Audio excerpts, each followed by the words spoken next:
excites you about this opportunity? Obviously, it's the Dallas Cowboys, a great organization with a great history. The opportunity to come back and work with Mike McCarthy. There's a lot more reasons than that, but those are two of the main reasons. What about working with him attracted you to this? Mike? Yeah. Well, obviously, I know him. You know, one of the things about being in the league a long time, you get to know a lot of people, as you well know. You yourself know a lot of people. And through that process, you know, you create some friendships, but more importantly, I think you create respect for certain people.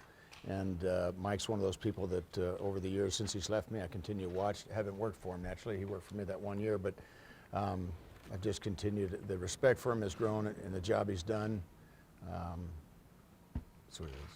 This defense has had its ebbs and flows over the course of the last couple of years. There have been moments where it's been very good and certainly moments where it hasn't been. What have you noticed in the couple of weeks that you've had a chance to kind of evaluate where this defense can get to under you? Well, obviously, it all starts with players, and naturally the roster, you know, there's free agents, things like that. But more importantly, it starts with players and the things that we do. The things that excites me are the things that we potentially can do down the road. Now, players will determine what we can do and what we cannot do, not the scheme. The scheme is basically what you use to you know, is what you have to utilize the players. It goes the other way, and so that excites me. Just always the opportunity to work with new guys and find out what their skills are, what they do well, and try to you know, try to use those as best you can. How would you describe the sort of mentality that you want your defense to have? I would say you'd want it to look like, you know, a swarming type of mentality. If anything, you'd like to do that. I believe that there's parts of coaching that go into that. For example, I think the things you do with your players, the way you teach to your players, everything from language to scheme, I think are all critical factors in making it look just like that. For years around here, we've heard about, you know, how do you go about forcing more turnovers? Because it has been an issue here for a long time. How do you as a coordinator go about trying to force more turnovers? Look, as most things do, it does start with the player. You know, typically there's players who have a knack for getting the ball and some that don't, but at the same time, I think a coach's job is to work on that. That's the number one thing in winning football games is getting the ball for your offense. And as a defense, that's what we'll strive to do all the time. Outside of that is trying to get your opponent to third down again so you can get off the field, because third down obviously is that down. But like I said, I think some players just have a knack for it, but the ones that don't, I think you can improve their skill, and that comes through practice and making the ball awareness, things like that. You talked about players. What is it on first glance you could feel like you've inherited here in that area? Well, obviously there's some good players on our roster, but without getting too in depth, because there's obviously free agents and things like that, guys that'll be here, guys that won't. So there's a lot of process. There's still a lot of things that have to happen through this process, everything from the draft to the free agency and all that, that'll determine really who are the guys that we exactly work with. Again, you never really know what that'll be in its entirety, but I just think there's a good nucleus of guys on defense that are good building blocks for us going forward. Looks like Demarcus wants to be here. Yeah, that's a good thing, isn't it? Your thoughts on him when you've seen him a little bit? You know, I had the chance to meet him the other day, and I was impressed as an individual goes. You know, he's bright-eyed, he's excited, and I imagine he's been that way all along. I don't think, you know, they don't just come in one day and then change. Certainly we're going to look for people that are the same every day. But obviously, as a football player, he's an accomplished player, and he's a player that has done a great job getting after the quarterback. And outside of stopping the run, as we all well know, you got to get after the quarterback if you want to, you know, win the big games. How's your background in 3-4-4-3 nowadays kind of gelled together with the way football's now being played? Do you look at much a difference between those two schemes now? Yeah, I tell you what, 3-4 and 4-3 is really just a personnel decision to get your best 11 on the field. Outside of that, it's just spacing between the 11 players you have. All the 3-4 teams and the 4-3 teams play a lot of the same fronts, but I've always believed it's about getting your best 11 on the field, and from there, whether that entails you calling yourself a 3-4 or a 4-3, you want to get those the best 11 out there. After that, like I said, it's just spacing. You know, you can line up a 3-4 personnel as some teams do, and it looks just like a 4-3, and people talk about them as a 4-3 or as a 3-4 rather, but they really are the opposite. So it's like I said, getting your best 11 on the field is the key, and then the spacing from there it can be either one. What about from a coverage point of view? Do you prefer aggressive man-to-man or more Cut You know, back that's a to great the- question because again, everyone most often talks about the front and all, but the back end's critical in winning football games. I think you do have to have a mix. I believe if you peg yourself too much in just one hole about doing one thing, that's easy for the best quarterbacks to dissect and take advantage of. So I do believe you have to have a good mix between man and zone. There's different types of mans, and there's different types of zones. You don't want to create such a, excuse me, I keep hitting that mic there, but you don't want to create such a, you don't want to create so much volume that you really don't have an identity. But again, that's the process of getting to know your players, what you play more of and what you play less of. In a perfect world, if you could just play one play, you'd probably, everyone in the league, I'd probably say, hey, I'd like to play one man because it's straight up, and if I've got the better players, you figure I'm going to win the down, but that's not always the case. And when you do play the best quarterbacks, you need to give that quarterback looks, you need to do different things. So you have to have some kind of variety in order to be successful. You're coaching a couple of spots where your dad coached. Yeah. Here, now you're here as Yeah. well. How special is that to you, those other spots, and now coming here? Well, the last spot didn't work out so well. But look, I'm excited about being here because of all the tradition that goes with the Dallas Cowboys. But it is interesting coming into this building. Obviously, it's the first time I'd been here a couple weeks ago when I arrived, but all the pictures and walking down the hall, there's a couple of effects. One is you walk down the hall and you recognize all the players, but then you see they're just one step out of leather helmets, so you start thinking, man, I'm really getting old. So anyhow, it's certainly exciting, and it is part of the excitement in being here is that tradition that they have and recognizing so many faces. Some are still here today and some aren't. Defensive back is a position where this team may have to add some bodies this offseason. What kind of DB works best with what you want to do on the field? You know, this is it's going to become cliche maybe, but the best player is what you want. What you do with them, you have to, the experience that you acquire through coaching in the NFL and even coaching at college needs to allow you that opportunity to utilize those skills. You know, guys are all different. Obviously, everyone would say, again, getting back to the mantle, you'd love to have a guy that's a lockdown guy, you know, Jalen Ramsey, I guess, somebody, but that's not going to happen, and you have to be realistic about what you do have, and you have to utilize your players. So, you know, look, the bigger, stronger, faster typically stays more healthy and stays on the field longer, so if in a perfect world, that's what you had, but I've also coached some little guys that stayed on the field a long time, too. They come in all packages, and it's just a matter of us utilizing them the best we can. Would you prefer a ball hawk?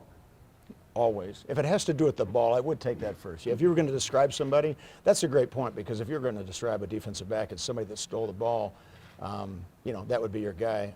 Quickly, a reflection, I was talking to Troy Aikman probably 15 years ago, and I remember talking about DBs and throwing against him, and he said, you know, he says, I'm not really concerned, and he may or may not remember this, but I'm not really concerned with throwing at a corner that I know is just going to knock the ball down. He says, I throw incompletions all the time. He says, but we were talking about Dion. He says, but when I throw at Dion, he says, I got to be concerned about that ball going for 6 the other way. And I thought that was a great point. And the really good quarterbacks, I think, recognize that same thing. There really is no fear in throwing a ball if it's going to be complete or on the ground. But when that guy who's covering him can take it the other way, as you mentioned, the ball hawk, that's a difference maker. The rest of your staff right now, is it coaching the coaches a little bit, or just kind of get to know these guys? I don't know if you know some of them, but Great question. It's both. Yeah. It really is right now. We as a staff are getting to know each other defensively. We spend a lot of time. We've got at least 8 hours a day where we're just in there together the whole time discussing things we'll do and the possibilities of other things and watching our current roster. But it is both. what do you think of the guys that you guys have put together? I love the guys we've put together in defense. I really do. I've only worked with Jim Tomsula worked for me when I was at the 49ers in 1 year. Outside of that, I've known the other guys or known about them, but I've never worked with them, and it's been nothing more an acquaintance. So we've got 8 of the coaches on defense, and like I said, so I'd say 7 of them are guys that it's completely new. I'm just getting to know them. But I have no fear of that, as Mike doesn't either. I think that's, look, you do your homework on guys and you bring them in. So we just didn't randomly pick guys, but a lot of the coaches we've hired, I've had great respect for in the past. Even the young guys I've watched, there's a young coach or two, even a coach from college and all, that I've don't have one-on-one experience coaching with, but I do have knowledge of the job he's done, and real excited about them all being here, every one of them. Other than Leon, you really don't have another defensive coach holdover. Is that a good thing that you don't really know much of these guys? You're going to start from the bottom, or is it a challenge to not know what was here last year? Well, I don't know if challenge is the right word, but there is challenge involved in getting to know people, just like them getting to know me. Whether they're holdover kind of coaches or not, I think you just want to create the best staff you can, as Mike's done on offense. There's been some people that stay. look, outside of players, it does get to coaches next. That's probably the next most important thing when an ownership is trying to put their football team together. And so obviously the staff's critical and being cohesive and all that, but that is exactly what we're working through now. What do you enjoy most about coaching? Just the camaraderie, I guess, the players and coaches both. I think that's probably the biggest thrill you get, you know. Outside of that, I'd say game day. Game day, the chess match you play and the role that I have. Those would be the two things that stand out. What compelled you to hire someone guys that you've never worked with before? Experience. I think that's critical. And the older I get, I have more respect for it, just like all of our moms and dads told us when we were young. You know, you'll think I'm a lot smarter when you get older, you know, and they're right. But at the same time, I love the energy of young guys.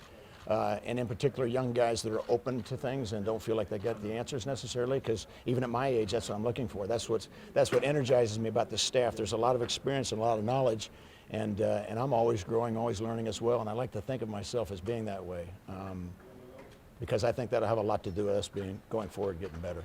Got a lot of free agents defensively. How hard is it just to fix your scheme in and you have some uncertainty with your personnel? Not so hard, because like I said, we're going to build it with a little bit of volume so that when we do get our players, you know, we can practice what we preach, and that is have the ability to say, hey, this guy does this well. We need to go that direction a little bit.